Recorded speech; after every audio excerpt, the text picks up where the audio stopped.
Yes, good morning. Also from my side, and thanks for having us today and giving us the opportunity to present yet another new member of the SCION ISD family. My name is Gysin, as said. I'm honored to be the first president of the SEPN Association, and I'm here with my colleague, Saado, who is the managing director of the association. We were here the last year already for the first time. And after that day and many presentations, we discussed our project, which was still a bit at the forefront of being deployed. And we said, wouldn't it be a great idea to come in a year back to this conference and present SEPN and the new ISD as a new asset for that. And here we are. So let's get into that. Thank you. So to kick it off, what is the meaning of SEPN or SEPN? It's a bit easier to pronounce that way. It stands for Secure EFTPOS Network, or a bit more catchier, the Cashless Payment ISD. We saw this morning a bit a different abbreviation of it. So we had to choose for what we use the first S. Is it secure or Swiss? It's both. Deliberately, we choose secure, not because we're not proud of the Swissness of it, but we also wanted to make it clear it's not limited to Switzerland.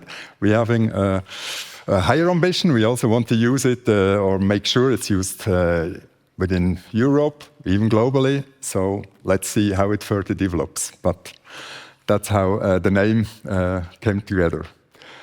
You see the definition here. Secure EFTPOS Network is an independent communication network designed for cashless payment, allowing all users to communicate with each other in a protected and resilient system, reducing the likelihood of failure due to network outages and cyber risks from the internet, without needing to be connected to the same telecommunication provider.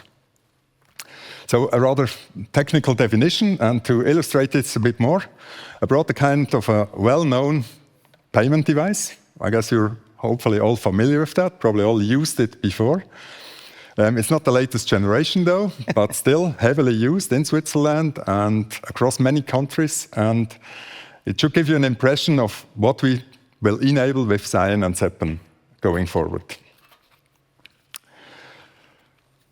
We will show you today how SCION and SEPN will support payment transaction flows end-to-end, from tapping your card or your wallet on a given terminal up to a successfully approved payment transaction, or in rare cases also a declined transaction, maybe not enough funds, maybe some technical issues. But that's why we want to leverage SCION now. So what was the background and motivation for it? Mainly three reasons we wanted to highlight. Innovation being the first one. So we wanted to innovate the payment ecosystem. We wanted to offer a new secure network for critical payment flows. Obviously, SCION was, after a pretty short evaluation, the technology of choice, the state-of-art technology we wanted to adopt and offer for paytechs. And we wanted to also build, based on that, a common and trusted connectivity model for all participating parties. In light of this evaluation or design work that we did originally, we also looked at other existing ISDs. Is there anything that we could reuse, leverage for that purpose? And we didn't find any. There are many there, but none of them fulfilled our requirements or were not available for our use cases. So we basically decided to build our own ISD based on that. Second motivation is risk reduction. That's not new to many of you that have already adopted SCION or talked about SCION. So it's the same reasoning that applies also for SEPN. We want to protect our payment flows against cyber threats, attacks, disruptions in any way. So that's the main reason. We also want to enhance the overall resilience and robustness of the whole payment ecosystem, and SCION and SEPN is a very good addition for that. And lastly, we had also life cycle management. So the payment ecosystem consists today of various different formats in terms of network types. We have all kind of actual, but also legacy networks. We have internet usage. We have legacy network that need replacement. So the question was, what do we offer instead? And now with SCION and SEPN, we have clearly a good strategic alternative to not only replace the legacy network, but also to start consolidating other form of networks like other MPLS networks, point-to-point connections, site-to-site VPNs. So we see quite a good opportunity there to consolidate and share this network technology also for other use case. And of course, we want to position SEPN as the strategic alternative to the internet usage. Internet is also still very popular, heavily used in the payment area, and we want to complement that with that private network type of SEPN. With that, I'm handing over to Simon, who will give us more insight into the SEPN governance and how SEPN will be used for payment flows. Thanks, Lucas. Also a warm welcome from my side. I'm thrilled to be here. So as we already heard from Lucas, SEPN was created for cashless payments and focus at the moment on stationary retail and e-commerce between consumers and merchants. This can, of course, also be induced by the name of the ISD, where the E and the P of SEPN stands for the acronym EFTPOS, which in turn stands again for electronic funds transfer at the point of sale. We all are certainly familiar with the usage of cashless payments in our daily lives, but how do EFTPOS systems work in detail? EFTPOS systems usually consists of a four-party model where, unlike cash, the merchant is not directly paid for the goods and services by the consumer, but indirectly by the cardholder's bank via a financial processor called the acquirer. EFTPOS systems also generally support a variety of payment methods, such as debit and credit cards, mobile payments via a token on a wearable device, such as a mobile phone or a watch, and QR code-based payment methods like Twint, Alipay, or WeChat Pay. A payment transaction is either performed at a stationary payment terminal in a retail store or in a web shop during an e-commerce transaction, and always involves the following steps. So first, we have the cardholder, which makes a payment using a card or a mobile phone. This could be when he is entering his account credentials into the web shop GUI, or if he's in a store and he's tapping his credit card at the physical terminal.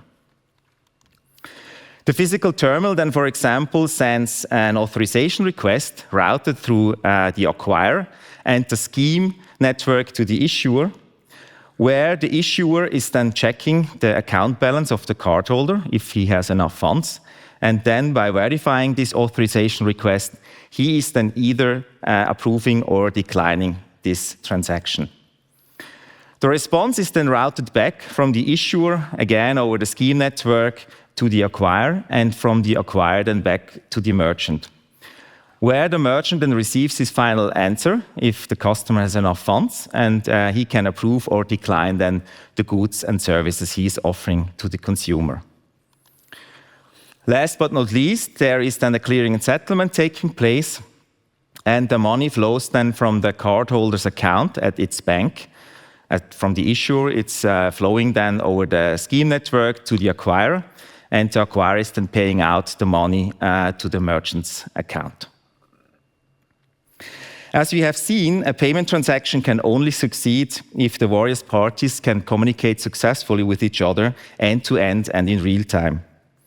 If only one party is temporarily unavailable, the payment process will immediately fail. If you also look at the various parts of the process at network level, you will also notice that they are completely heterogeneous at the moment. So everything occurs via different networks. So for example, we see the merchant. He's mostly connected over the internet to the acquirer. The acquirers are connecting to the different scheme networks, for example, over MPLS connections. And the scheme itself, they connect normally over a point-to-point connection to the different issuers. This heterogeneous network approach comes also with all the associated weaknesses and attack vectors. And through a homogeneous and controlled network based on the SCION technology and a common set of rules for participation, existing weaknesses and high complexity in shared communication can be eliminated, and the resilience of the overall system can be increased. The idea of SEPN was born. But how do we ensure now the neutral and open operation of SEPN, which can serve the different interests of merchants, acquirers, and issuers? The solution was to found a non-profit association under Swiss law, which is equally controlled by all participating stakeholders. The founding members of the SEPN are the following three industry associations, and you can see them on the left-hand side on the slide. So firstly, we have the Technical Cooperation EP2, which represents the interests of all the acquirers. Secondly, we have the VIZ, or Verband Elektronischer Zahlungsverkehr, which represents all the interests of the merchants. And last but not least, we have the Swiss Payment Association, which represents all the interests of the issuers. Representatives from all the three associations form then the General Assembly, which defines the SEPN regulations on the basis of the SCION protocol, elects the executive board and new association members. The executive board itself is responsible for the strategic management of the association, the maintenance and control of the TRC in the role of a voting member, the admission of new users and service providers, and the election of the management board. And so we come to the management board, which is responsible for the operational management of the association, reviewing the admission criteria for new users and service providers, and creating and issuing the initial certificates to participate in the SEPN ISD. In addition to the association bodies, the SEPN ISD differentiates generally between users and service providers. A SEPN user simply represents a direct participant in the ISD, which consumes or offers services within SEPN, whereas a SEPN service provider is acting in one or multiple roles. The service provider, for example, can act as a certificate issuer, he can act as a carrier with or without core services, and he can act as an endpoint provider offering customers an indirect SCION connection. Last but not least, he can also act as a provider of SCION solutions, offering provision and maintenance of commercial SCION-based software. Summarized, SEPN is in such functions in a similar way to the internet, in a decentralized manner through the interaction of users and service providers, and thus there is no central office with operational responsibility. As can be seen now from this chart, the aforementioned governance and roles are performed at the moment within SEPN by the following organizations. So acting as carrier with core services, we have Swisscom, Sunrise, Cyberlink, and Switch. Acting as certificate issuers, we have Anapaya and Switch, where Anapaya is in the role of the primary CA, and Switch is in the role of the backup CA. And acting as voting member, we have at the moment Worldline, representing the Technical Cooperation EP2 and the interests of the acquirers. We have Coop, representing the VIZ, or Verband Elektronischer Zahlungsverkehr, and the interests of the merchants. And we have Viseco Payment Services, representing Swiss Payment Association and the interests of the issuers. Additional carriers without core services are currently undergoing accreditation, in particular to reach our goal to expand the SEPN ISD throughout Europe. With this having said, I hand over again to Lukas, who will tell you more about the actual status and the outlook of SEPN. Thank you. Good, thank you.